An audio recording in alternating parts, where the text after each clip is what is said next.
Today's story was written by Reddit user Moonfly71. Hamilton gripped the old sawed-off trench gun in his hands as the screams and explosions mingled with gunfire outside.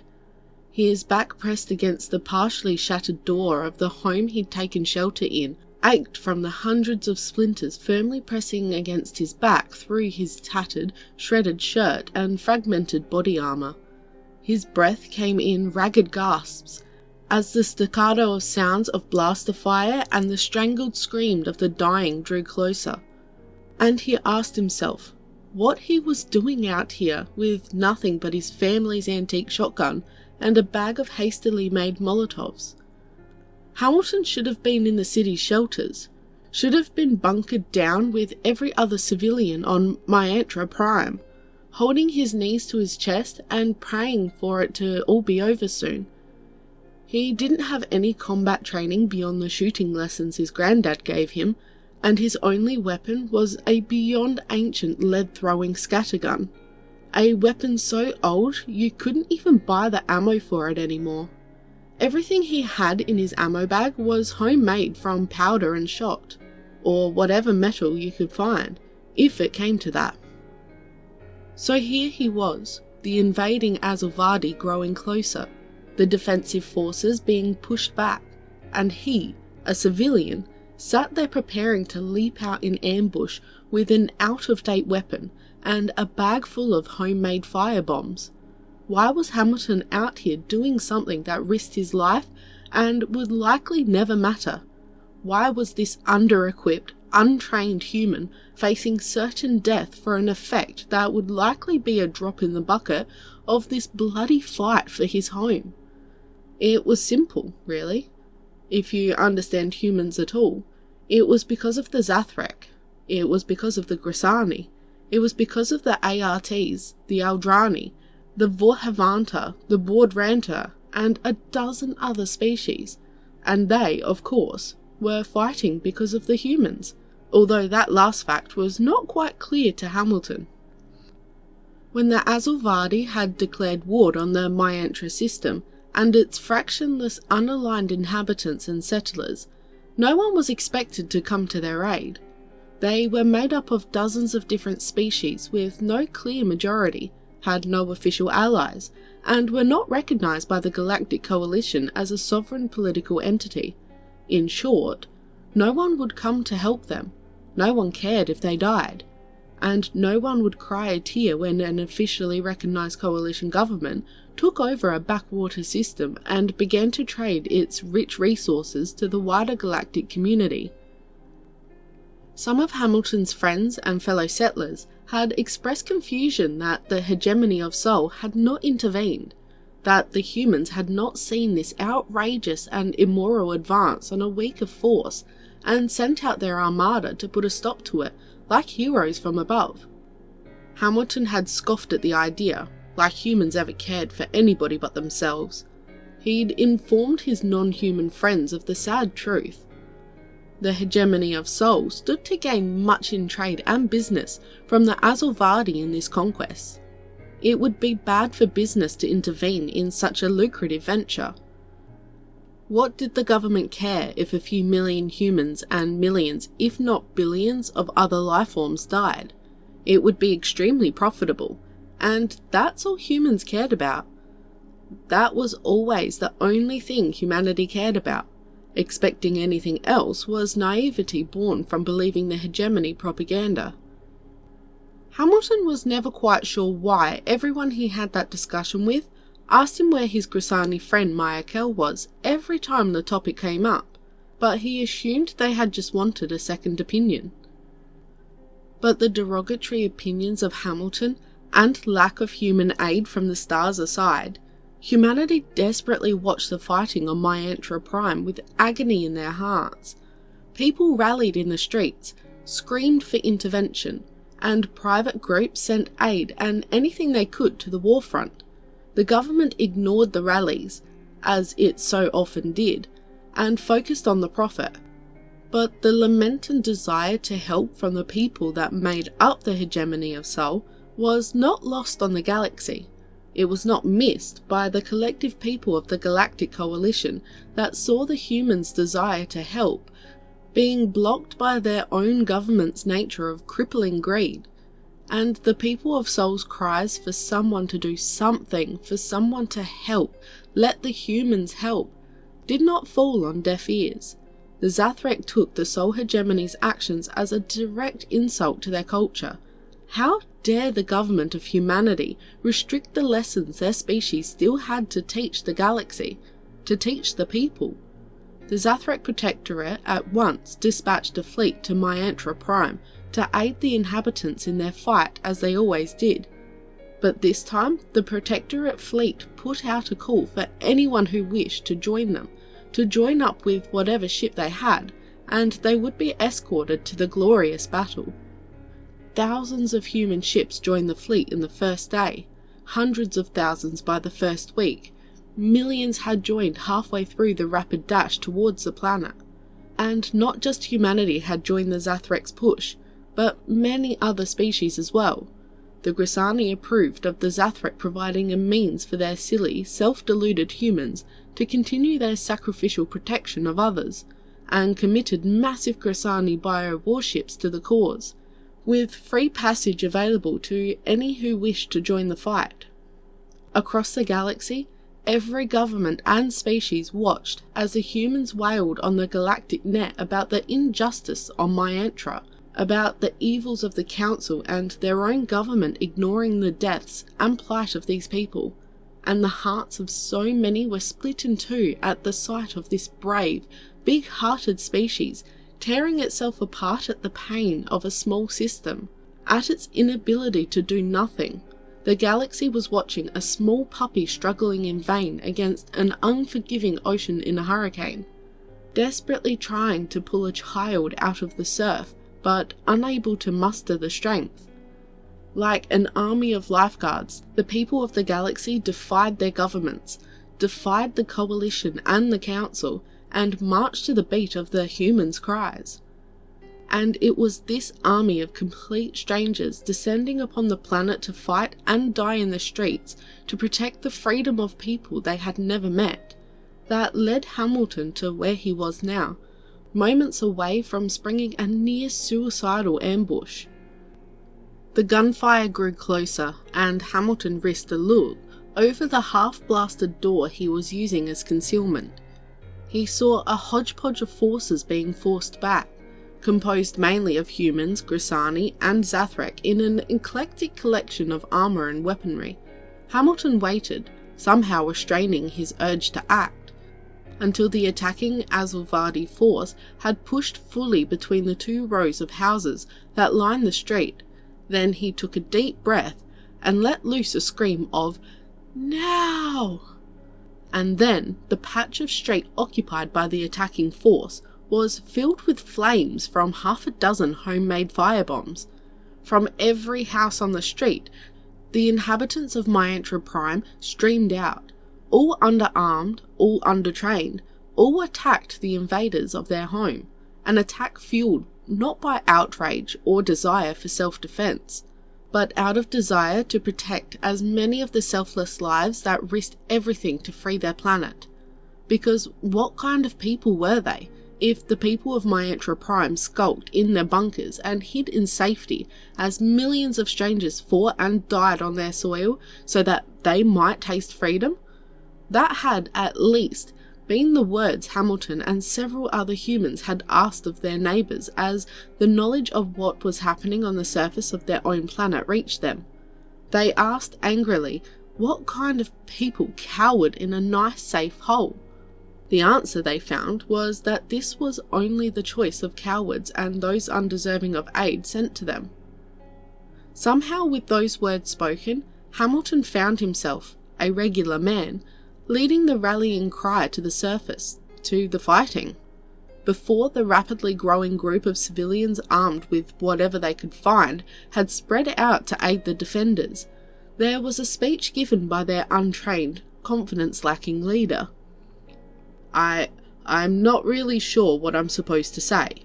I'm not sure there's anything I can say, other than, Hamilton looked at himself and looked out at the nervous eyes of his friends, family, neighbours, and complete strangers. Except this. When all of this started, some of you asked me why the humans weren't here to help us. Why the hegemony of Sol had not stepped up to save us. At the time, I told you humanity doesn't care about us. It only cares when you can do something for them. And I was right, technically.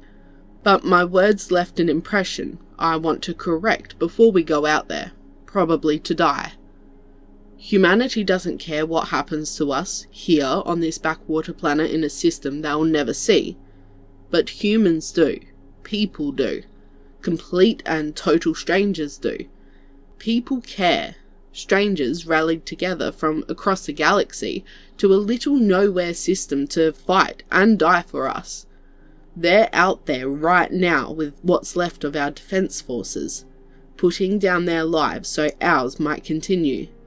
They're out there because when they heard about our plight, they didn't see humans or Zathrek or Grassani or Hadzaki, but because they saw people. Strangers in danger who needed help, and now these people, those strangers, need our help to free the planet we call home, and I, for one, am going to give it to them. He cast his glance, no longer nervous, over the crowd, now deathly silent, and in that moment he did something he'd only ever seen in movies. Hamilton brandished his rifle and screamed out a war cry. For total strangers, for our saviours, for Mayantra Prime. The resounding screams were said to be deafening when survivors of the defence described that frenetic moment weeks after the battle. But that rallying, marching screech had been weeks ago, and while fighting had been pushed back now to a single city, it wasn't over yet. Hamilton moved after his Molotov hit his target, not dashing away as many of the militia members had been instructed to set up another ambush site further down their route, but forward, towards the still roaring flames. This was the most important part of the strategy, and the most dangerous. The invaders were currently disorientated from the fire and injured, panicked. It was right now that a few points of fire coming from multiple directions could do the most damage to both their enemy's body count and the group's cohesion. But with the range of the weapons available to the militia, it meant getting away from cover and close to the enemy, a task that risked taking return fire from a panicking enemy. As he took up his position within range and raised the ancient trench gun, Hamilton remembered how the other impromptu leaders of the militia and the forces that were aiding the planet had tried to convince him not to participate in the fight, or if he truly must, to take a less dangerous position, to let another soldier take the spot, instead of the regular man who had somehow become a symbol for the resisting forces. But Hamilton thought as he squeezed off round after round of slam fire into the backs of the invading Azulvardi, he hadn't budged. The danger terrified him, and every moment he spent on the battlefield, every life he took, made him want to puke.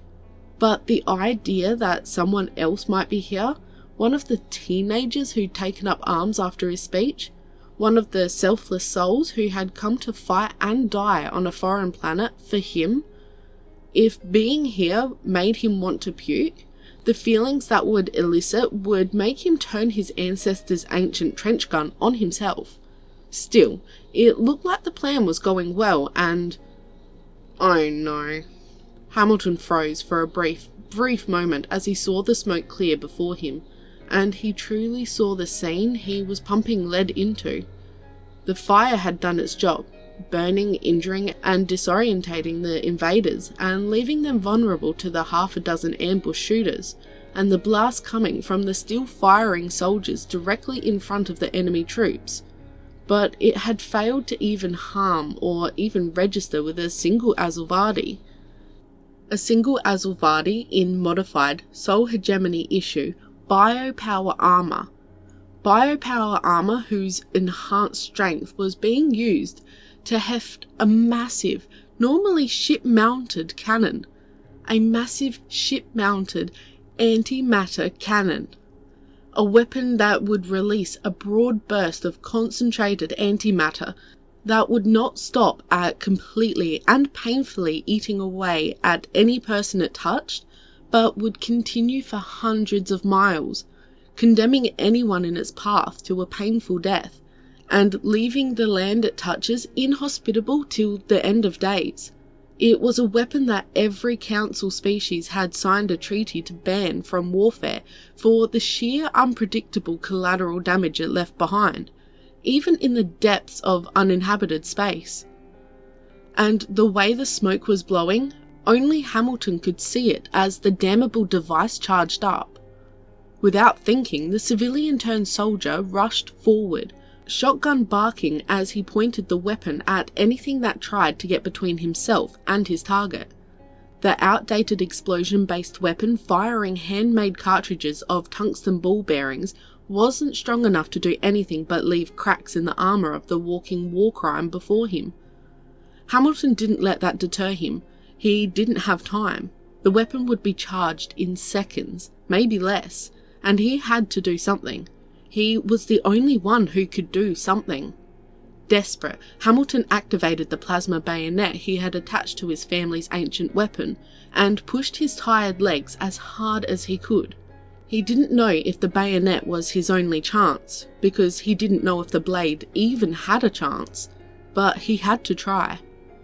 Hamilton hit melee range right as the weapon began to keen loudly, right as the Azulvardi brought the weapon to bear at its targets.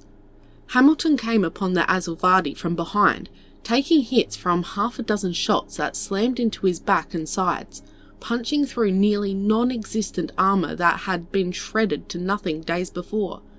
He ignored the burns and the feeling that he couldn't quite breathe right as he reached the soldier with the antimatter weapon.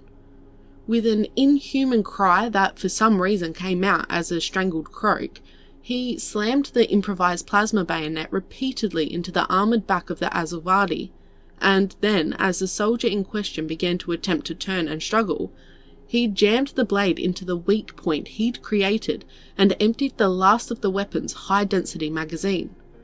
But even as the ball bearings hit home, and the Azulvardi soldier's body ragdolled, slumping back and onto the similarly falling form of Hamilton Altman, the gun's whine continued to reach a crescendo.